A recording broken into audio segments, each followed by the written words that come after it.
Hi, this is Phil, and I'm here to tell you all about the Capes and Lunatics Patreon. Get early access to all of our interviews, including the monthly Chichester chats with writer and comic book legend D.G. Chichester, new episodes of classic Capes and Lunatics shows, including The Quantum Zone, This, That, or the Third, and many, many more specials, all completely uncensored. Access starts for $3 a month, full video when you pledge $5 a month. Check out the link in our show notes or go to patreon.com/CapesandLunatics. Hope to see you there.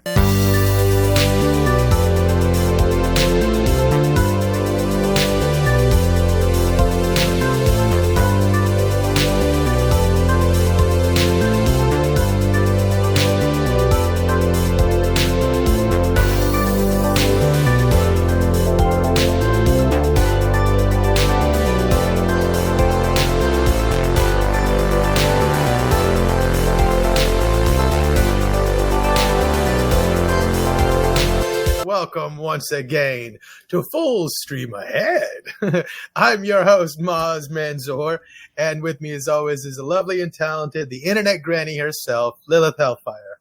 Thank you. Me mateys. Welcome aboard for a new season of a crazy show that I rather like. Yeah. Now, what was the name of the guy who directed this? Boots Riley, the director of Sorry to Bother You. Sorry to Bother You. I really, really loved that movie. Really, really loved that movie. It was so strange and weird, but really sophisticated at the same time. It wasn't strangeness for the sake of strangeness. It was saying something. It's kind of like a darker Wes Anderson, but I hate Wes Anderson, right? Because to me, that just seems superfluous and just done for kicks or whatever. I don't know. I really don't.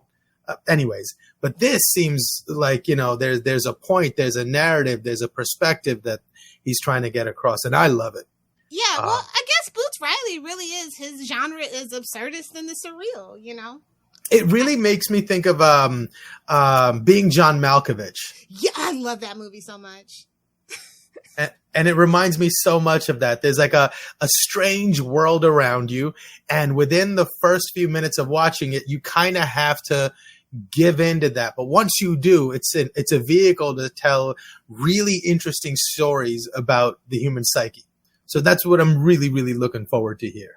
Yeah, like deep in my heart, I feel like this and Sorry to Bother You are going to be connected if it gets a season 2 somehow, some way. Like, it's just the vibes, or maybe it's just like an extended universe of some sort.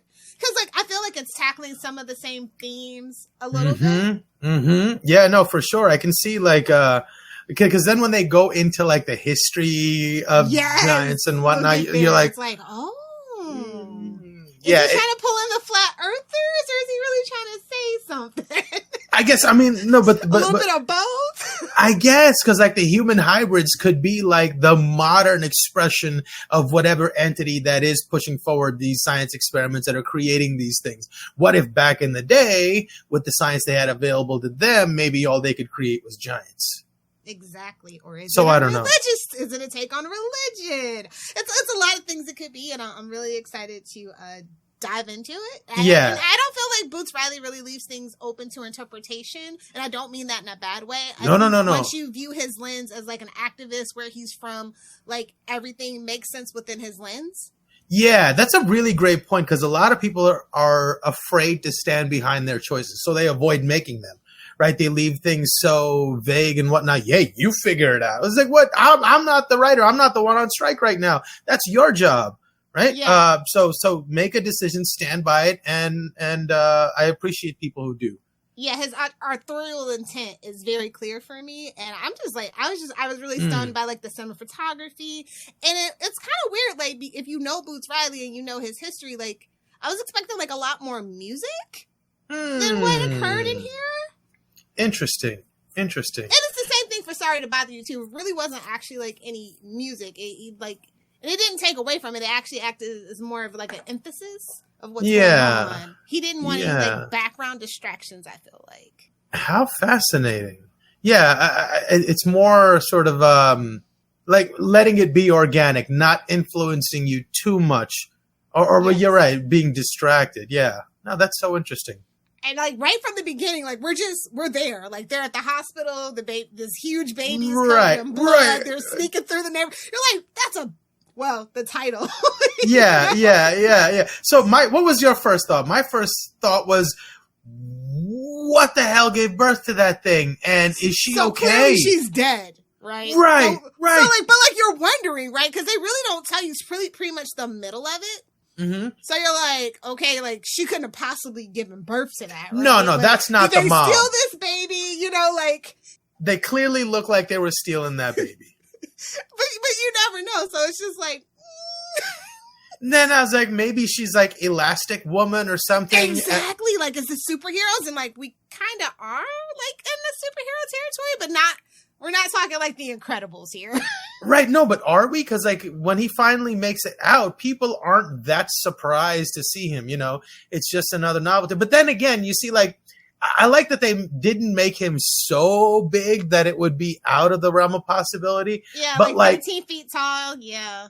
No, I mean, yeah, but like maybe like 2 of Shaq's would equal this dude, right? So it's not that far out of the realm of possibility. You could see, maybe somebody was born with some sort of, gigantism or something. Well, also they make it a point that throughout history, like there's just giants in this world, and they die and they become, sideshow exhibits and things like that too. So maybe that has something to do with it. And there is like a superhero too, played by the fantastic Walton Goggins. I love this man since Sons of Anarchy and Justified specifically. Like if you have not seen that man in Justified, please go watch Justified. That he's chef's kiss. I love it. And the Shield. The Shield. Yeah. Oh, I forget the Shield. God. Yes. One of Big Mackie B would be nothing without his character. No. One of the most like dastardly bad people. But this man has range. Mm-hmm. He's always an anti-hero, but he always plays that character with his own set of morals. Everybody else be damned. That is his character. Actor like not stigma, but like that's what you go to him for. Kind of like Margot Martindale, character actor. Yeah. To paraphrase BoJack there for a moment. Right, or like Carl Urban. Right? Yes. That's another guy like that. Like I'll watch anything that guy does. Absolutely anything. Yeah. So I didn't even know he was in it till like I said, I just went in cold and I'm like, wait a minute, what? Right. So clearly there is some vein of superhero dumb in this universe. But it's this giving guy, Batman, not Superman. Or maybe even Lex Luthor. Oh, well, definitely giving Lex Luthor. For sure. Because he's got the suit and... Yeah, you could tell his intentions are just for the fame and the accolades. He really doesn't care about justice, whatever. But he just wants to live out the comic books he's been drawing. Exactly. And then I'm like, is it giving boys? Like, what's going on here? Like, so many things it could be. But I was just like, wow. Yeah. All right, so let's let's jump into it. So basically, this is a coming of age story, right? So we kind of meet him as a baby. We see him kind of like grow up until he can't anymore. So they basically can't hide him anymore. Yeah. And that's where we kind of join the story. Is like he's wanting something more out of life than what they can give him. Yeah, he feels claustrophobic, and it's amazing that they've been able to keep him. But like they said, he's 19 now? Is that what they said? And like, I was thinking the significance of 21. Like, I mean, because he's an adult, like legally you can just. I'm like, he can't even rent a car. Like, what are you talking about? There is something to that 21. They seem like strangely aware of that number.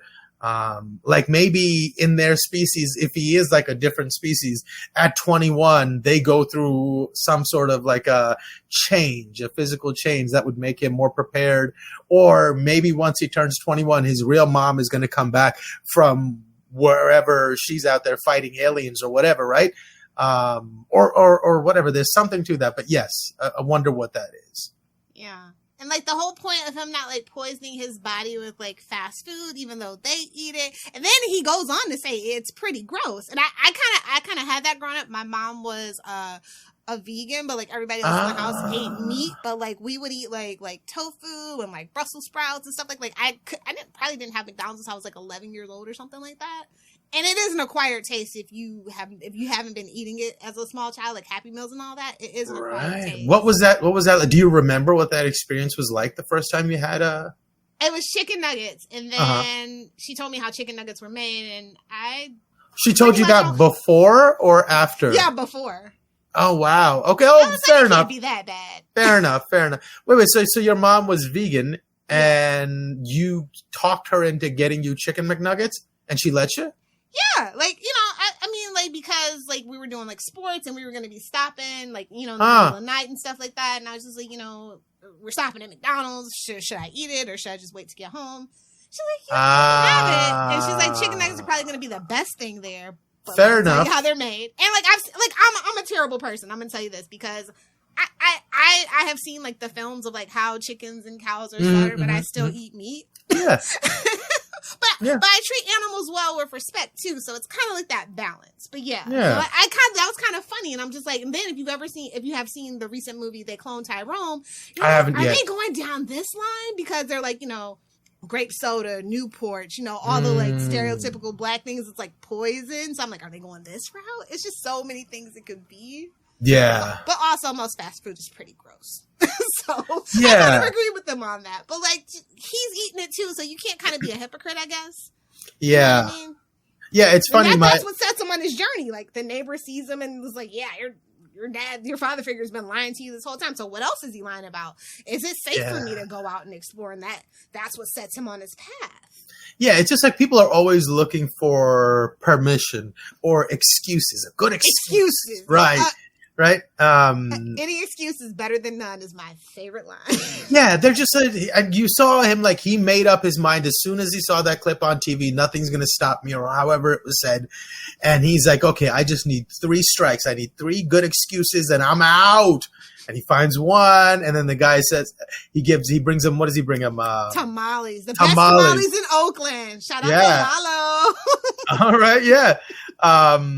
And then he hears that his father's been lying, and then he sees the kids out there having fun. He's like, man, I gotta go to this party. I gotta go to this little get together.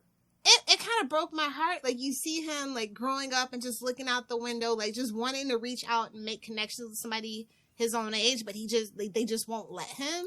Yeah. And that's like, I think the really saddest thing of the episode for me. I was just like, I just instantly felt bad for this kid that he's different and he's ostracized, and honestly, think about living in Oakland. If you know, people will mind their business. Like, they could have took that poor boy out. Like, you saw how cool everybody was. He was just one of the homies. Like, it's like, long as you're not like shooting up the neighborhood or selling drugs in elementary school, they're gonna leave you alone. So it's like, it's got to be something else. Like, they're very tight knit.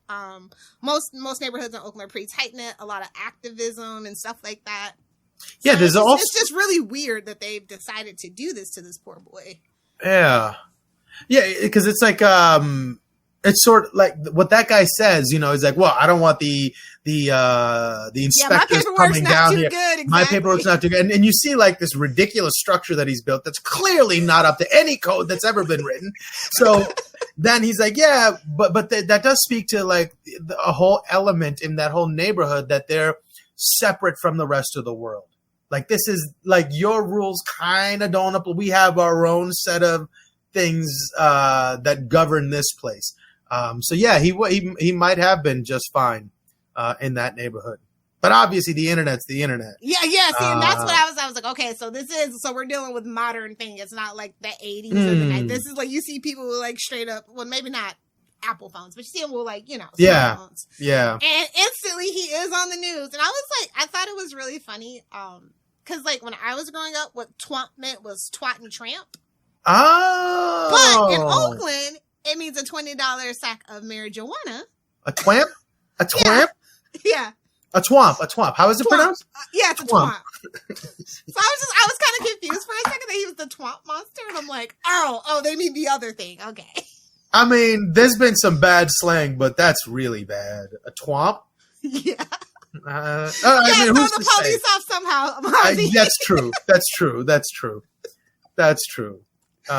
Yeah, all sorts of goofy names when we thought nobody could see our texts, Exactly. Oh, those were the days. Okay, so he gets to the part where that resonated the most with me, like how different he was, and I'm so glad that they presented that scene in that way. was how awkward it was for him to relate to these kids when they came over. Right? He didn't know what to say to belong. He started like trying to do things to get them to like, you want the tacos, you want this, hey, you want to see me lift a capris. And it was just like, it was almost like he was autistic, but he wasn't. But just because he was so sheltered, he developed these mannerisms. A little younger. Right. So I thought they took such care with how he managed his emotions in that moment. And right away, I was like, okay, this is a really, really sophisticated show. And I'm really looking forward to how they explore the dynamics of him getting into terms with himself and with his world. Really, really thought that when was... When he gets to go out and he's smiling and he's with friends, and it's just that, I don't want this to be like politicized, but it's like such a scene of black boy joy, right? That you just really don't see in media. And it just did something to me. I was like, he's just like, I love Jarrell Jerome, who plays Cootie. He just brings something to that character. Like his facial expressions are just like, when he's happy, and you feel it, you know? There's a real innocence to it, a real genuine naivete. Like he's not spoiled by the world yet. Yet. I think we're going to go down that dark path, unfortunately. Oh man, I don't understand why I didn't see that coming. Yeah, they're totally going to break him before he finds his higher self or his evolved self, I guess. They're going to have to break him until he does. Oh man, I'm not looking forward to that. I trust Boots Riley. That's true. Something to say, but it is sad that you know it's coming. It has to come because it's a coming of age tale, right? Coming of age tale without heartbreak and tragedy, and making the wrong choice before you can make the right choice because he's 19, he's not 25. His brain, his frontal cortex is not fully developed. Right, and if you want to say like his emotional cortex is not very developed. Yeah. Definitely. And I don't know if that was by his quote unquote parents' choice or not. Like, it's they just left him in front of the TV with comic books. No. The dad was like, you got to put 10 hours of reading, 3 hours of TV. And like the dad was on point, man. He was. But what is he reading? Oh, I mean, like, as long as he's reading something, eventually you'll want to read something better. But it's hard. How do you deal with that? He's got to go out and work. Yeah, that's true. He doesn't have access to real school. He can't go. And I don't know does he have access to the internet? He must not, right? It didn't seem like he didn't have a smartphone or anything. Right. Because he was surprised by the effect of music on your soul. Oh, that was such a good scene. And the power of music, right? And the way he verbalized how it made him feel. My word. He's like, it's abuse. You didn't let me experience bass until now. And I'm just like, yeah, that is, that's why, some religions are like, music is bad. Yeah. Like, that gives me bad vibes. It's like, but, music is powerful. And, it goes back to, like Plato about how, like, the masses should only be allowed to listen to certain music because it is so powerful and it does persuade people, especially like in masses. It's like why we sing in church and things like that. So wow, something about that. So I was just like, that's really funny. But then again, he, Boots Riley is a musician, so like he gets it. And the type of music he does is all about bass. And I kind of really love Oakland car culture is like a little bit different than LA car culture. So I kind of like the glimpse of that too. I was just like, oh, they're doing the little donuts. Look at me. Like LA is very look at me, pull up to a Denny's and pop your hood and let's see what you have. Gotcha. But they're actually like doing donuts and they're just having fun. And is it Felix? Yeah, Felix. He is like living for his car. He literally works at a car parts place to just pay for the parts, and so relatable. And like, what he said was, she's always been my ride, but you just made her a legend tonight. Yes. Like, that was a really cool moment. Oh, that's really cool. Yeah. Fascinating. And there's tidbits of the culture that he grew up in. I really like the glimpse of that because it is just so different from LA car culture. I just really dug it. That's really cool. I also love that, like, he made that giant ghillie suit to go out to the park. I was like, man, that was really, really good. I wonder how many trees he had to. I was like, did I do if I saw a bush running from me while I was trying to take a pee, like, I'd be like, did somebody slip ayahuasca or fentanyl in my marijuana? Because what the hell? I'm not saying nothing to nobody. The bush is running away would never come out of my mouth in public. You know what I mean? The way I would be locked up so fast. Yeah. The amount of confidence you must have to walk around and tell, no, I saw a 13-foot guy in a ghillie suit walk away. I was like, no. Although you got to remember it's Oakland, right? So that's like ground zero for like the crack epidemic and all the things that the CIA and the FBI have done there. So, like, for me, that's why they're like, yeah, let us know if you see something, say something type stuff. Right. You remember that old video on the internet about, like, these people in a neighborhood who thought they saw a leprechaun in a tree? Yeah. It reminded me of that. No, I swear there's a leprechaun in that tree. And everybody's like, you saw I saw the leprechaun. You saw the leprechaun. He's right. You know? Yeah. It did kind of remind me of that. So maybe, yeah. Yeah. It is matching what reality gives us. All right. Also, really like that. Like his clothes were all made of like a patchwork quilt type thing, but they still look good. A brother gotta stay fly. Yeah, like they were really Look, well one thing done. about a black mama, she ain't gonna let you look too crazy. She's not gonna let you go out looking too crazy. And I didn't even notice it for the longest time. And then I thought, man, how do they get? And then let me look. Oh, they're all like. The shoes, though. I didn't understand, like, because I rewound it a couple times. I didn't understand what was going on. They just looked like regular shoes with duct tape on them. Or was I missing something? I feel like that's his dad's shoes patched together or something with like milk jugs. Like I was totally trying to figure out the patchwork design of those shoes too. Yeah, I just rewound. I should have paused and really take a look, but I was so interested in seeing where it goes that I was like, I'll get back to it. So I got to go back and see what they were made out of. But I was wondering. This is definitely gonna be a great rewatch show. Like, especially I don't want to spoil the end of the season, but they're like I just saw like when I was like looking for the show, they're like, okay, no, you're gonna want to get to episode 7. I was like, it's only 7 episodes. They didn't even give us 8, but they did more than 6, so that's fine. Fair enough is always a good way to look at it, you know. But it's good production value. But you have to also remember this show. Yeah. If you guys haven't seen it or are interested in watching it, as we discuss it, it's on Amazon Prime. So I was really surprised by the production value, especially it being like a new creator, let alone a black creator. Like they just really don't have a lot of those on the Amazon Prime side of things. So I was really surprised at the budget. Yeah, no, I also feel like Amazon is thirsty for content. They don't have very much original content that's like really not anymore, getting people talking. So they need something that might strike a nerve with people. I'm surprised this hasn't more so yet. Because it's checking a lot of boxes. For a while, this released a while ago, and it's just now kind of gathering that word of mouth buzz. But it probably has a lot to do with like the strike and stuff, where like people are just kind of looking for new-ish content. Yeah, which I think is great for a lot of shows. You know, they're not gonna be able to promote it, but you know, at least you're discovering it, and when and if they come back, they'll have that fan base. Yeah. All right, so he goes out, he parties, they do the donuts, and then he comes home and he finally has to confront his parents. Yeah. They don't give much grief pushback about it because they kind of know they're wrong about it. Yeah, or they knew it was bound to happen at some point. All they could do was do their best until the gates bust open. And they were going to eventually. They're like, okay, well, we were hoping it'd be later, but we knew it was going to happen at some point. So what are we going to do about it, right?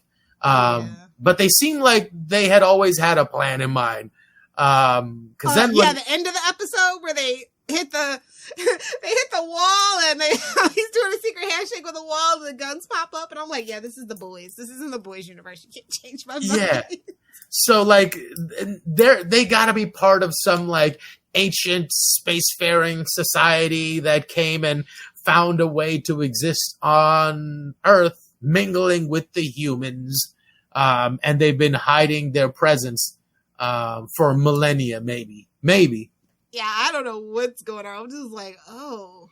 But also, the hero, he's like level 30 assessment, and I'm just like, no, let him be your sidekick. No, don't be that. No. We need him to be the hero. I know to be evil. I know. I can't get enough of evil Walton Goggins. It's where he lives best. I will give you that. It is where he lives best. Like watching him get his fingers blown off in Django was just God, that made me feel good. But he's so good at that, and I love him anyway. I love him for giving me that, you know. Yes. So yeah, yeah, and he's one of the best. I can't wait to see the showdown because like it's just AI had the Bill Cosby voice, so you know he was evil. Oh, I was like JELLO. yeah. Oh, with the pudding, you know. I can't. I hope there's more to the Bill Cosby AI, like you know. No, it's just one of those silly, goofy, like that's just his AI voice. No, but you know, it's like if they are sort of either paying homage or mocking Jarvis with Iron Man and whatnot. Yeah. Jarvis eventually turned into and got a body and turned into Vision and whatnot. Yeah. But it'd be interesting to see if we can get like a robot evil mecha Cosby, you know? You know? That would be so hilarious. That really would be. Riley, maybe, honestly. Entirely That's possible. The thing about him. Yeah. You just never know. I mean, if he's introducing the Bill Cosby voice, I'm hoping it goes somewhere. Okay, so another interesting moment when he walked in to order food at the burger place. Bing Bang Burger. The girl's arms were doing all this glitchy stuff, and then I thought but also that guy's face when he was listening to their bass. He's on another level, man. Or was it because he was drunk? Ooh. Right. So then that made me think, because at first I was like, okay, that's just one of these stylized things. Oh, he did hit the marijuana that they passed to him, too. Right. So that was my next thought. Was it because of the marijuana? And it was interesting. I wonder if it was calculated to show two different effects, because like when he's drunk, the face is mush, it's hard to hear. But when he's on marijuana, everything's like chaka, chaka, chaka, chaka, chaka, chaka, you know? All fast paced and whatnot. But so we're in alignment there. I definitely thought that after watching him notice that when he was drunk, the other time might have been because he had partaken in the devil's lettuce. The devil's lettuce. Yeah, I always love that term. It always makes me feel good. I'm the great internet great here. Don't be using those old-fashioned terms. Man, the old-timey stuff is the best. It is. It truly is. Yeah, because the young kids don't understand it, you know? Yeah. So that's what's nice about it. Technically, sativa's really the devil's lettuce. If you know, you know. Yeah. Especially if you're prone to anxiety. Oh, boy. Get ready to meet all your demons, you know? Oh, yeah. Bing Bang Burger, like that is just so weird. I was just thinking because like I'm a DC fan, so I'm like Big Belly Burger. If that's not a reference to Big Belly Burger, don't tell me. That's my headcanon. I'm gonna leave it alone. Where's Big Belly Burger from? DC Comics. Like what? Like just everywhere. Like okay. Like it's just it's like a burger chain within the universe, but they also like mentioned it most recently on like the Arrowverse universe. They are always eating a Big Belly Burger too, so. And I always wanted freaking Six Flags to have a Big Belly Burger, but they never did it. And now Six Flags is in its own little bit of mess, but I bet you it's disgusting. Well, yeah, most fast food is. Like I said, like I eat Taco Bell, but only during certain times, you know? Yeah, I guess no, that's a fair point. Because like your body, it's not natural for your body to be consuming those things, much like it's not natural for your body to be consuming whiskey, right? But once you get a taste for it, and then you try to find the little intricacies of where you can notice something interesting in the way that it's killing you. Exactly. Right? And I think so he's literally he's done everything but have sex at this point. So the girl, oh my God, those girls were thirsty. Like, we want to see your boob. And he was so simple. He was right about to do it. And he was like, well, okay, sure. So clearly, and I got so worried when he got into that fight. Like, it's like, does trouble drawn to him? Well, I mean, that's inescapable. That's just the nature. It's a property of the universe. Men are dumb. Like if I saw a 13-foot chick, I'm not fighting her, bro. I'm not doing it. No. I don't care if she stepped on my Gucci loafers. She didn't see me. Yeah, but like I feel like the only reason that guy had to posture was because his goon friends were there, and he has to appear. Oh, like got them all four wrecked. Yeah. I mean, he literally pimp smacked all four of them in a row. That was one of my favorite parts. One swipe. That was like a Hulk move. Pop, pop, pop, pop, pop, pop. Oh, it was hilarious. I'm surprised. Like he held back. Definitely. He didn't really know what to do. He's like, is this What is happening? But also, he was intoxicated. So I feel like if Yeah. he hadn't been, he would have even been a little more, like, you know, even more gentle with it. Like, he was really literally trying to make apologies to him. And, you know, it's just misconstrued. Yeah. And he's got to learn code switch. He's got to learn code switch. Yeah. Especially because you never know when you're on camera either. And clearly, luckily, he didn't hurt those kids because if that was on camera, the game would have been over immediately. Oh, in 2023, somebody is much like Ocean's 11. Somebody is always watching. Yep. Yeah, I guess this, and then we get to the mom and dad with their little revelation. So what are your theories on who mom and dad are and who his mom is? I have like the parent angle. I have no idea. I think the mom is dead though. That's my firm belief. Unless she was a giant too. It seemed like they were sneaking out of the hospital though, so I think she was just it was a real hospital. Yeah. And was the power out when they were running? Well, they kind of made that a point in the episode, which is true. We do in California, but specifically the further north you go, the more it happens. Unless you live in LA, those rolling brownouts and blackouts, and like they do take more power from the poorer areas too. So that's a thing. I was not. We live in a dystopian world due to late stage capitalism, and California is literally the epitome of that cesspool. I did not know there was somewhere in the U.S. where that happened. Because it happens all over. Wow, yeah. That's because I remember being a little kid in Pakistan, and in places like Pakistan, they called it load shedding, right? And the power would go out every night, or every couple of days for a little while, and it was like. That was the thing that happened, but you expect it in a third world country. America is a third world country with a Gucci belt, and I don't even like that term, third world country, but America deserves it. It's ridiculous. The things you see outside of big cities is crazy. Things that happen. Like, I mean, look at Flint. Still, literally doesn't have water. That's so embarrassing. It's so embarrassing. I mean, literally, we have just given sections of cities, big cities, downtowns, to the homeless instead of trying to help them. There's all these empty spaces, but homeless people in the front of your court or your city hall. Yeah, I feel like a lot of woke agenda is just it's performative. Right. It's just avoiding the real work. It's performative. It's like when you're at work and pretend to be really upset about things because like makes it look like you're working hard. Right? Yeah. I can't believe this is that guy must be working really hard. Right? The more noise you make, that guy must really be a good person. Yeah, it's like just make it. And I like that you caught on to that because I don't know if a lot of people actually even know that outside of like, the places that it happened. Yeah, like I've been to Portland. I visited a buddy of mine in Portland and this was like 10 years ago, but like even then it was well, not 10 years ago. It was like 5 years before the pandemic or something like that. So 7-8 years ago. Yeah. But yeah, the homeless situation there is out of control. I've never met entitled homeless people until I went to Portland. Like you, have you never been to LA? No. Well, I was there for like a day or two. I didn't really get to see anything. But I've seen the videos of what it's like in LA, and it's just terrible. Yeah. And nobody's helping those people. Yeah, that's like I said, that's the really like sad thing about it for me. It's why I say that LA is like a cesspool. It's literally a hellmouth, if you ask me. Like it's just.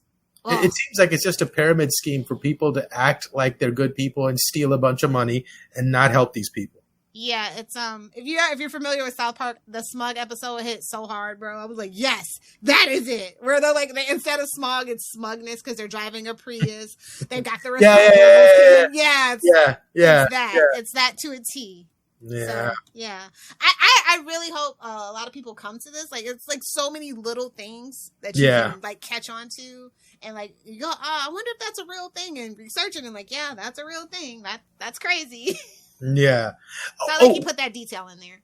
One other thing that I thought was like sort of interesting is when they were showing like the pictures of all the former giants. Did it jump out at you that they were showing just black giants? Well, no, they showed a couple of like the one in Russia wasn't. They did show somebody that was. A couple from around the world. Okay. But it does seem like as time went on, like as like the pictures got clear and the stories got clear, there did tend to be a a large proportion of black people being giants. Right, because all the real pictures or depictions of real people that were black. The one giant that they showed was a painting.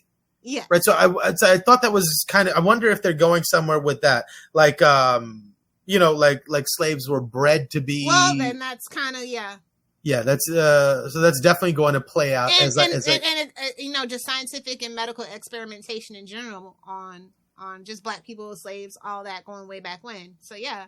Yeah, that's going to be a heavy thing to deal. It's going to be interesting to see how they deal with that. Yeah, like I guess there's so many ways it could go, and there's like so many like little like niches you can like set on fire. Yeah. It's going to have to be really subtle, sophisticated, and nuanced. And I expect nothing less from him. I feel like we're going the Nephilim route. I just feel like that's the route we're going. Maybe. Oh, that would be cool. That would be really cool. Yeah. I have that feeling. I have that gut feeling for some reason.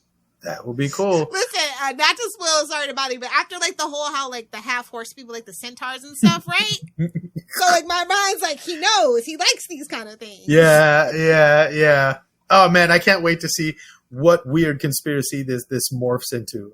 It's going to be really fun. And then they were only men too, so that's why centaurs are. If you know mythology, right? Only centaur males are only centaur. There are no female centaurs. So a lady has to die to give birth to one. I mean, if you go back to the religion, right? The angels that came down and impregnated the women, babies are the result of that. So yeah, basically. Wow. And they're the giants that they talk about, like, the one that, Goliath, that whole thing. Yeah. Yeah. So it's interesting. I'm just like, because they did show a Cyclops. Well, not even a Cyclops, a Triclops in there too as well. So it's just like, is that just like the depiction, or were there actual like also different types of giants? Yeah, I'm super interested in the mythology of this world. Yeah, I'm totally. They're giving us hints, and I'm just like, I've fallen down quite a many YouTube and Reddit rabbit holes. Yeah. In my life, so I'm just like, I'm ready for it, bro. Let's go. So super excited about this series. I can't wait to watch the next one. So, do you have a favorite character yet? Oh, interesting. I'm torn between like the one friend who first makes contact, but I also kind of like the fat guy with the box in the sky. Lalo, okay.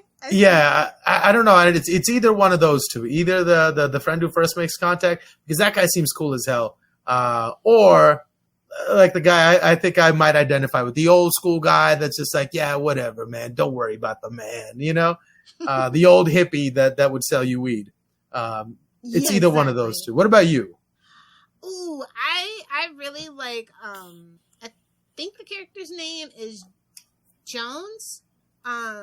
The female out of the group that hangs out with the leather jacket wearing really cool chick. Yeah. She's really cool. Oh, because she catches on to all the literary references he makes. So she's like really, really smart, but like doesn't want, like, she's not caught up in the novelty of him being 13 foot tall. It feels like she genuinely cares about him. The other two, they like want to be his friend, but they're still caught up in that novelty and like the actual what could be possible ramifications of being with him. But I feel like she's more grounded. She's definitely like the activist in the group, and she kind of just drags those two along because they're knuckleheads and they need to be straightened out a bit.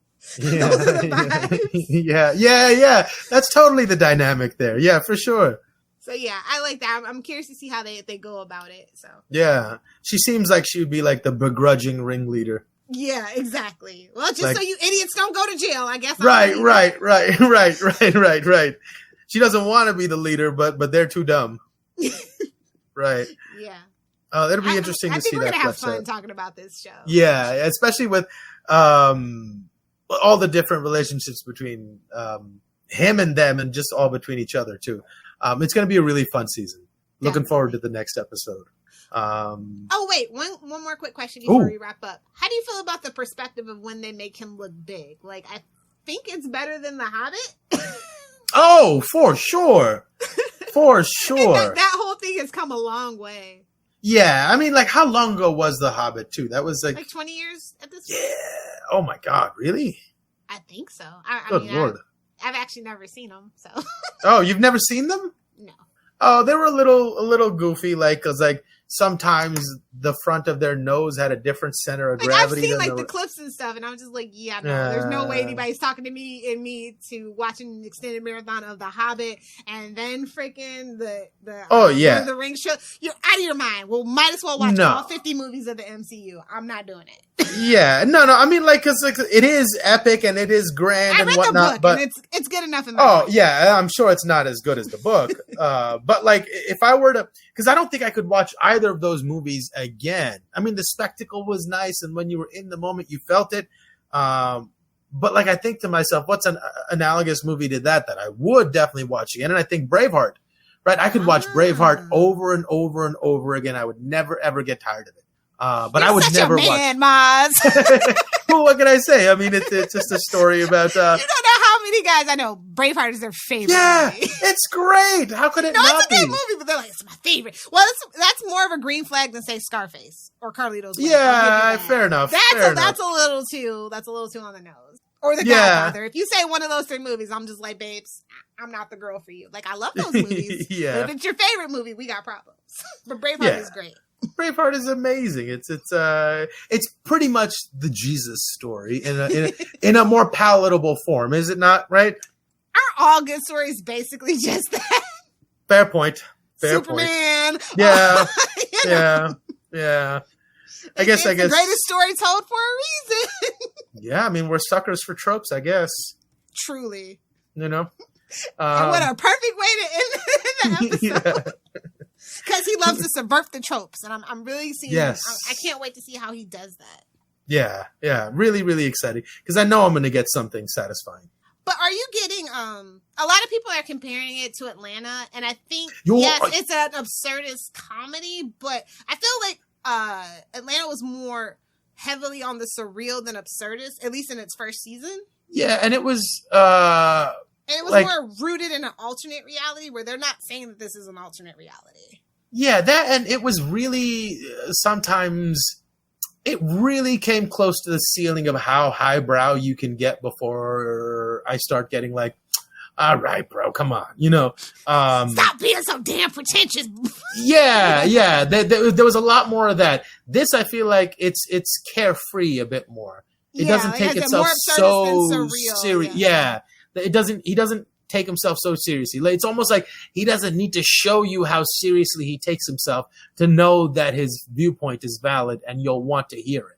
Yeah, that's a good point. I like that. It's a much more confident approach to having an opinion than that heavy-handed kind of I'm a philosopher, everybody. You know, it's almost like poets, like bad poets. You ever been to like a bad poetry night where everybody's a terrible poet, but everybody gets up and they all do these little claps? Yes, I went to college, Mozz. Oh, man. Yeah, so sometimes it can feel a little bit like that, like, oh, you know. But this show does not. This show feels honest. Yes. In a different way. Not that I don't love Atlanta, but I was just kind of mad at the last few seasons because they just got like a little, like, you're trying to go over my head and enjoying it. So go ahead, you know. Those are my gripes with the last couple of seasons of Atlanta. But that being said, this show is awesome. Come back next time to watch episode 2, or rather, us covering episode 2. Yes. You want to take us out? Oh, sure, yeah. If you guys want to follow us on Twitter, you can do so by following us. Following us on X. Gonna give it to you at FSA Podcast. If you want to send in feedback or suggestions, feel free to send an email to CapesandLunatics@gmail.com. If you want to leave us a voicemail and we can play it here, please feel free to give us a call at 614-382-2727. That's 614-38-CAPES. And of course, if you just want to get the latest as quick as you can, check out our website, twospace.io /Capes and Lunatics Podcast Network. Where can the people reach you, Mozzie? Or they can email me at mozzmanzor@gmail.com or find me on Facebook under Mozz Manzor. That's MOZZMANZOOR. And if you want to hang out with the world's coolest internet granny, you got to be a meta girly. No Elon Musk for me. So that you can find me on Facebook. You can find me on Threads and Instagram at Internet Granny. That's GRANNIE. It's pretty wholesome and tame. Kind of a change from my regular stuff. So Gotta give the vibes of the granny. So Right on. So come join us again next time as we sail once again on the bounding mains, a full stream ahead. Arg!